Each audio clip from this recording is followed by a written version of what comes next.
YouTube, because Facebook has actually adjusted things when it comes to live.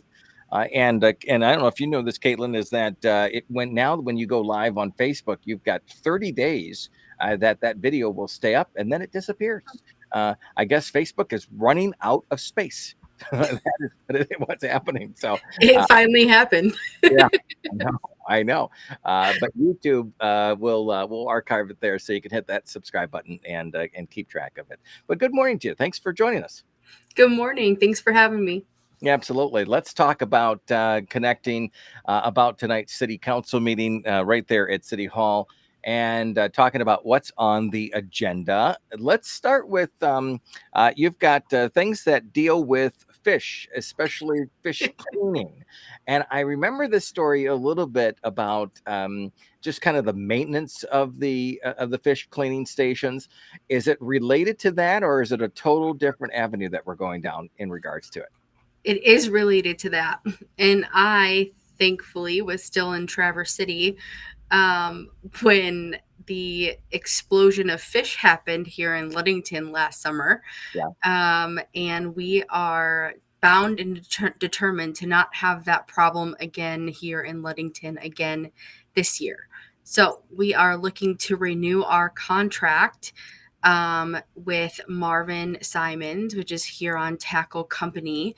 And we are looking to really entice his contract. Marvin provides fish waste removal to many of the fish cleaning stations on the western shoreline of Michigan. Mm-hmm. And usually he is just bogged down in the summertime with all of the fish cleaning stations that he services. So we kind of amped up his contract and are hoping that with really some extra money thrown in there, that he will be able to frequent our fish cleaning stations, especially during the peak fishing season, which we've identified as July 1st through Labor Day, that he will be cleaning out our all of our fish barrels and picking up our fish waste on a daily basis, where before it was more infrequent, like every other day. Okay. Sometimes even less frequent than that. And removing that fish waste and keeping our fish cleaning stations much more under control and emptying those barrels more frequently. And then, to be honest, we didn't really have a backup method either for removing that fish waste. It's not really an exact science. It's hard to find a place to take your fish guts. Here in Ludington, we have our wastewater treatment plant, but we don't. The mercury levels spike too significantly if we take that fish waste and try to dispose of them in our own wastewater treatment plant. Okay, didn't know that. Yeah. What kind of feedback has he given you in regards to being able to handle the everyday picking that up? Let's start there. That's one of my first questions. I have a couple more, but let's start there. What kind of feedback? Well, in regards to can he manage that along with all of his other commitments up and down the lakeshore? Yes. So we used to pay him $6,000 annually, which, if you think about it, is an incredibly low amount for someone to come to Ludington practically every other day from May through the end of October and pick up 35 to 45 about 40 35-gallon drums of fish waste. Yeah, that's incredible. Yes, that is a lot of fish waste. We were paying him $6,000 annually. So that's not a lot of money to get our fish waste out of here. So we doubled the contract. So it's $12,000 for that period of time. And in that, his intent is to hire an extra person. Good. And dedicate that person to our area. And that helps him grow his business, obviously. So yes. that says a lot about the commitment to Ludington and small business in that sense too. What about, and is that the long-term solution without, and this isn't meant to be negative at all, but is this something where the city then begins to start thinking down the road? Is there something from an infrastructure standpoint that can be done in Ludington, or is this truly something that just makes sense to outsource it? So we're still thinking about that. I mean, our backup plan, if something happens with Huron Tackle and their equipment malfunctions, our backup is to utilize our Department of Public Works Mhm. and to haul those 35-gallon drums and just to dispose of them using our waste facility, like our trash facility. They Yeah. can take those drums. So if you're on tackle, if their equipment malfunctions for a few days, we can manage that waste for a few days at a time. But we cannot manage that waste for a whole season. Absolutely. So moving forward, I imagine fishing is going to ebb and flow, right? We're going to have some down, a couple years where the fishing isn't as great. Then we're going to have another few years in a row where the fishing is excellent. Mhm. Um, Looking in the future, we're looking at, do we look at grinders again? The downside about grinders is we have to have a way. I mean, it's quite disgusting, but you actually have to have a way to vacuum out those fish guts. Okay. And Yeah. that's a specialty piece of equipment Mhm. that is hundreds of thousands of dollars. Yeah. But when you're talking about hiring a company like Huron Tackle for $12,000 a year, buying a specialty piece of equipment for hundreds of thousands of dollars, and it's cheaper to go with Oh, someone like Huron Tackle versus having to maintain that piece of equipment and it will never serve its useful life, right? We'll never get a return on investment. and from a Um, performance standpoint, it sounds like they're, as long as they can consistently pick up it on a daily basis, they don't have any performance issues. It's just making sure that it's consistent each and every day, no matter if it's a small amount or if it's overwhelming. yes, Okay. correct. So, there are other options out there. There are some companies in Wisconsin that will come around and pick up that fish waste and use it for industrial purposes like fertilizer and things like that. Unfortunately, the companies that we reached out to already have their customer base. Mhm. They're not looking to take on new clients. There's other, like, GFL is like a Republic American Waste type company, and they will bring you large like box trucks that are refrigerated, that you can fill up slowly and they'll haul those away. Those aren't exactly cost effective though. So we have options, and we're looking at that because you never know, um, with certain companies like Huron Tackle if they'll always be around. So In the snow. we always have to explore. But for right now, this is our best plan. For this summer, we've got a backup plan, and we'll keep moving forward from there. Do you mind me asking, the backup plan, does that it's limited in obviously the functionality of it, but Mhm. what about from the environmental side of it? Does Eagle and others, do they understand that if something happens that the city or the townships out there and other cities and so on and so forth, that they have to deal with this and this is how you temporarily deal with it? What's the conversation like that, if you don't mind? To be honest, I'm not sure. The Republic doesn't seem to have any concerns. They seal it, they dispose of it according to their, they have to follow state and federal regulations when they dispose of it, and they didn't have any they Okay. didn't have any issues with that. I know that other communities around us, they sell it to the Amish and they take that fish waste and spray it on their farms for fertilizer. Yeah. So it's something that does go back into the environment. Absolutely. It just goes back in different ways, shapes, and forms. Yeah. Well, we appreciate you talking us through that, and it sounds like it's a solid plan to move forward. Does that affect this year? Is that's going to be for a July start? Obviously, Yes. they start a little bit earlier than that, Yep. but the everyday approach in July. Yes. Okay, Yes. that Yep. makes sense. If you're just joining us, we're talking with Kaitlyn Aldrich, City Manager of Ludington, right here on Mom FM and Hot Country Hits 99.9. There is the, let's see, on the notes, there's a 100th anniversary coming up, I think. Is that right? Yes. Yep. Yep. And that's going to be discussed tonight. But what sort of action items or for Laveau Park, the 100th anniversary? There's some plans in the works from the historical society, right? Yeah.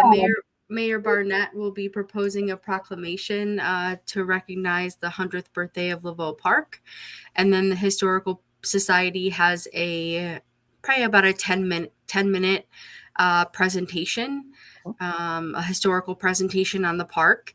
That is currently not available in the public packet. They would prefer to have the opportunity to present first before that presentation is released, and then we'll add that information into the public packet retroactively. So that should be available to the public later this week, if for those who cannot attend in person or watch this evening online. 100-year anniversaries, the sesquicentennial just a couple of years ago. There's a lot of anniversaries. There's a lot of tradition in the Ludington area. What's your thoughts and approach on that as you continue to learn about the area and be able to support it from a city council standpoint? I think it's important to recognize these moments and celebrations, and honor the history that we have here. We have great members of our community that have historical knowledge, and want to honor um, these traditions. And I really appreciate the way the historical society came forward, and the council's willingness to work with them, and just allow this moment to take place. And um, we'll have more opportunities to come, and I think this is a great way for our community to come together. Absolutely, it's good to see. It's good to see the recognition, especially when well, all of us were pretty much not around, other than a couple of exceptions Hmm. here and there in the communities. But it's nice to be able to recognize those events, because we're not going to see the next 100 in that sense. But it's neat to celebrate it. Hmm. There is something on the city council meeting agenda for tonight that deals with the DNR and the marina. Let's talk about that for the next couple of minutes. What are we seeing in regards to action items there? Sure. So we have had a lot of agenda items on the marinas lately. Um, ADOC at Harborview Marina has applied for a almost $2 million grant from the DNR to be rebuilt Mm, next year. okay. And the DNR um, invited us to apply for a 75-25 grant match instead of a 50-50 usual grant match. Okay. Okay.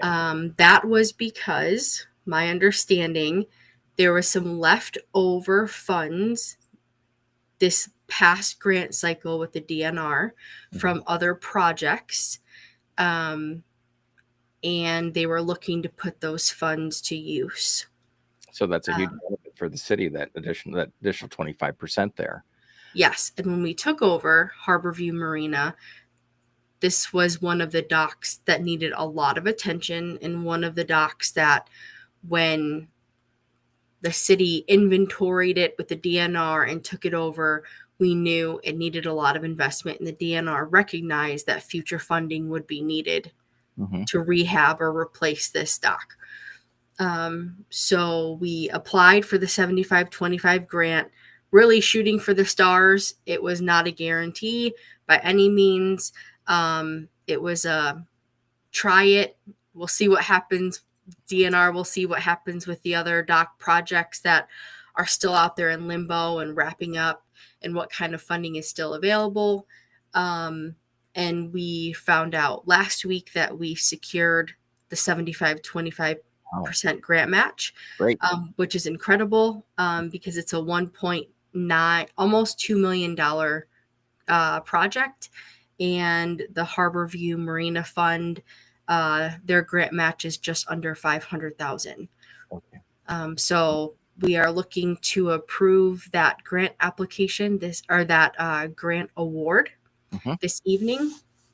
And the Uh, 500,000, is that over a span of years? Does that come out pretty quickly? What does that look like when it breaks down like that?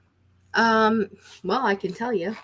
Okay. Usually it's something where, as as the contractor who's working on the project, which would be next year, Okay. starts sending in their bills for payment, Mhm. the state of Michigan will pay that bill, and Okay. then they'll send the bill to the city. Mhm. So the state of Michigan might pay it up front, and then the state will send us a copy and say, hey, we paid 75% of this invoice. Here's your 25%.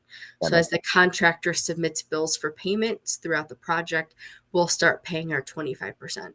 okay. Is there then prior to that, are you going to start bids for that then in regards to contractors? What does that process look like? And I know we're a year out from it, but you'll probably end up starting pretty quickly if you're talking about it tonight.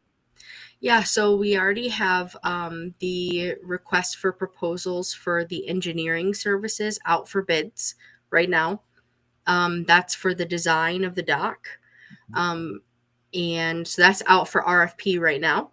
Okay. And that those bids are due the first week of June. Okay. And Well, then so that they will work on a design for the dock, and then that will go out for bids probably this fall, maybe. And then, yep, and then we'll work on hiring a contractor for that work.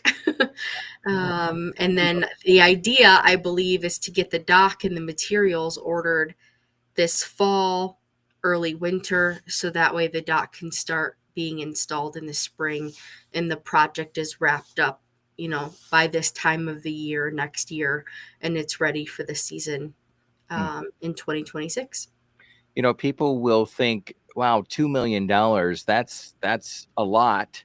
Uh, when it comes to city budgeting, that might not be seem like a lot in that sense. But I guess the question I have is, what is $2 million when it comes to a dock project like this? Is it going to be in your vision or the conversations that you've had? Or are we too early even on that? Is it going to look similar to what's already in place, or are you looking to really show off that area? What is this end result going to look like? It'll look similar to what is already in place. I wish that our marina manager, Jim Christensen, was on the call. Yeah. As far as I know, the A dock is one of the oldest docks that's in our system. It's 26 years old. Wow. It's only supposed to have a 20-year life expectancy. Hmm. So it's far exceeded its life expectancy. And it has, electrical, plumbing, all sorts of work that's going to be involved in the project as a whole. And we're doing a lot of dock projects right now, and it's because we've had success with the DNR, Yeah. and the marina funds have had the matching funds available. Hmm. After this marina project, the marina funds are going to have to slow down. They won't. They'll have to let their fund balance catch back up. Yeah. Yeah. The grant matches won't necessarily be there. They they've had a really great pace Hmm.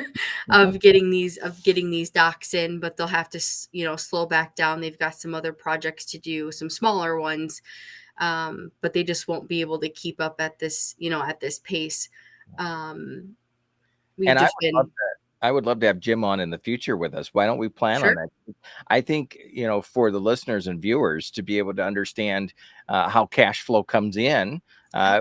from it, and how to get these projects actually in place and developed out. I think that would be a neat conversation to have. So yeah, let's do that if you Yeah, get sure.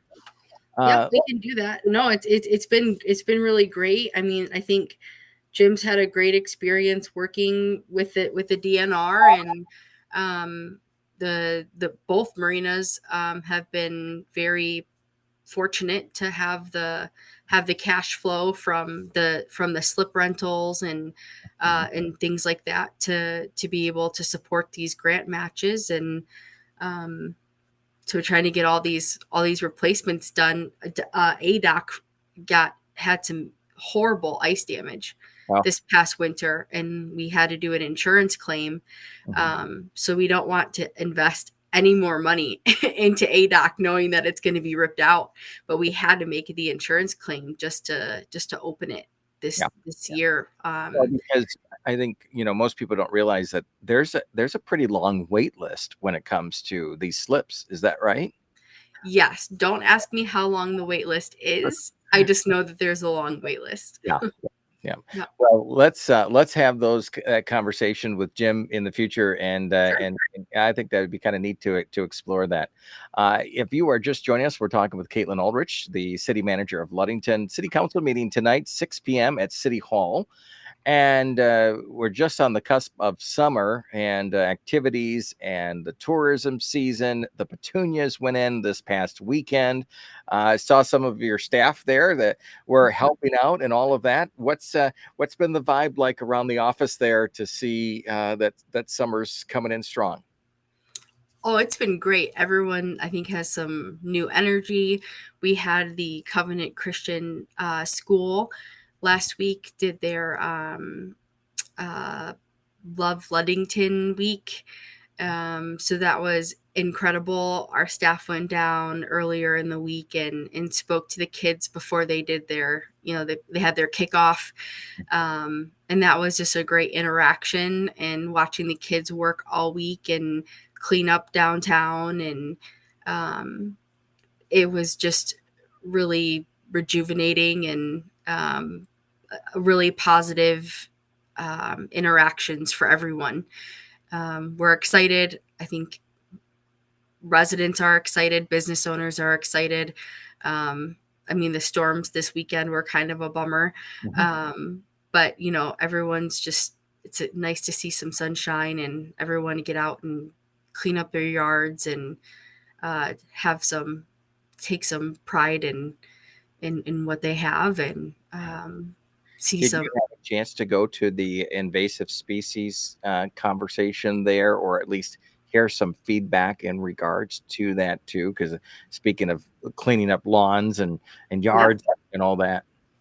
I did hear some feedback. I did not attend, but I did hear some feedback that those who attended learned a lot, and were able to use what they learned, and they're going to be applying it in their own backyards. Mm. And that they had some examples of what the invasive species look like, and they did a walking tour at the end to see what those live plants look like. And I think people were really happy with what they learned. And Zach from SISMA did a great job, and people had some great tools to walk away with. That's good. Well, Mhm. and continuing that conversation always important. I mean, that's what you want to do. Even if Oh, it's just yes. people here and there. Let's talk about you've got the monthly police and activity report that will come up tonight. Different conversations from the subcommittees, but what's on your radar that you're looking forward to talking about in tonight's city council meeting that we can share with the public at this time that you're eager to chat about. I don't know if I'm necessarily eager about anything. Yeah. I mean, other than the fact that, Rath Avenue has been reopened, the alley is paved, all of that looks fantastic. Tridon and Andy's will just be doing some infrequent lane closures to install some windows and put some equipment on the roof. So, residents and locals be on the lookout for that. Trying to think of what else I might have. That might be it. Okay. I don't have a whole lot. We're gearing up for June, and we'll have some budget stuff that we'll be working on for the our tax season coming up. So it's not very exciting for everyone, Okay. but unfortunate work that we have to get done. Yeah. Well, and it's nice to have sometimes kind of a shorter meeting, and it sounds like that might be the case this evening a little bit. Yes. So that's a plus. Looking forward to, I would assume, that historical update, that 10 minutes or so, to be able to talk about Laveau Park. And Yes. for those that can't make it out to the city council meeting, you stream the city council meetings, and Yep. that's an opportunity for them to view that. So that's going to be great. You have under some action items, some liquor licenses there, a charitable gaming license for the Historical Society and the blessing of the boats. That's coming up in early June. If I'm right, if I'm right, I can't remember the date now. But the blessing of the boats will be at the west end of Ludington Avenue. And these liquor licenses, are they for new establishments coming in, or where does that stand, if you don't mind, or if you know some of the details there? The liquor license for Sunset Cellar, I believe Sunset Cellar is not opening until the spring of 2026. Okay. And they are looking to obtain their Class C liquor license. They are located at 212 West Ludington Avenue, and that is already within the established social district. Okay. Not that matters in terms of them getting their liquor license. Yeah. But it is a nice coincidence that an establishment looking to obtain a liquor license happens to already be in an area where we've identified we would like alcohol to be. So they are looking to get their liquor license. So we'll talk about that tonight. And then, yes, the blessing of the boats is on June 7th. There you go. There we go. Yep. The fourth was popping in my mind, but I didn't think that was June 7th. Glad you let us know that. Yeah, you're pretty close. Yeah, that's always an exciting event, and I think we'll have, we'll have time to talk about that prior to that event as well on our next conversation in a couple of weeks. I believe. Yes. All right. Yeah, and we'll go from there. Well, it's a good to have a quick short conversation with you this morning, and hopefully that translates into the city council meeting tonight. So you can enjoy hopefully some nice weather outside and continue to see spring roll into summer here. I know we had some beautiful weather a week ago and it kind of disappeared, but that's how it goes in Michigan. So Absolutely. Well, Kaitlyn, thank you for all that you do, and we will connect with you in just a couple of weeks. How's that? thanks for having